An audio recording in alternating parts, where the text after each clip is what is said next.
சிவகார்த்திகேயன் பட கதை விவாதம் பெங்களூர்ல நடக்குது. காக்கி சட்டைக்கு அப்புறம் சிவகார்த்திகேயன் நடிப்புல வெளியாக இருந்த ரஜினி முருகன் படம் சில காரணங்களால தாமதமான போதும் வருகிற பொங்கல் தினத்துல ரிலீஸுக்கு தயாராயிடுச்சு. இந்த நிலையில அடுத்தபடியா பாக்யராஜ் கண்ணன் இயக்கும் படத்துல இப்போ அவர் நடிச்சுக்கிட்டு இருக்காரு. இதுவரைக்கும் ஜனரஞ்சகமான மற்றும் ஆக்ஷன் கலந்த கதைகள்ல நடிச்சிட்ட சிவகார்த்திகேயன் இனிமேற்கொண்டு மெச்சூரிட்டியான கதாபாத்திரங்கள்ல நடிக்கணும்ன்றதுல ஆர்வம் காட்ட தொடங்கி இருக்காரு. அது காரணமா பாக்யராஜ் கண்ணன் இயக்கும் படத்துல பெண் வேடம் உள்ளிட்ட சில மாறுபட்ட எட்டப்புகள்ல நடிக்கிறாரு.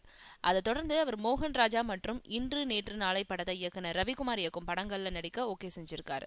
இதுல ரவிக்குமார் இயக்கும் படம் ஃபேண்டசியான கதையில உருவாக்குதான். இந்த படத்தோட கதையை கேட்ட மறுகணமே ஓகே சொல்லிட்டு சிவகார்த்திகேயன் தன்னோட சார்பிலையும் சில திருத்தங்களை சொன்னாராம். அதை அடுத்து அந்த கதையை இன்னும் மெருகேற்றும் பொருட்டு இப்போ தன்னோட உதவி இயக்குனர் குழுவோட பெங்களூர்ல முகாமிட்டு கதை விவாதம் நடத்திக்கிட்டு இருக்காரு டைரக்டர் ரவிக்குமார். தாம் வேறு படப்பிடிப்புல இருந்த போதும் அப்பப்போ கதை விவாதம் எந்த அளவுக்கு போய்கிட்டு இருக்குன்றத போன்ல விசாரிச்ச வண்ணம் இருக்காராம் சிவகார்த்திகேயன்.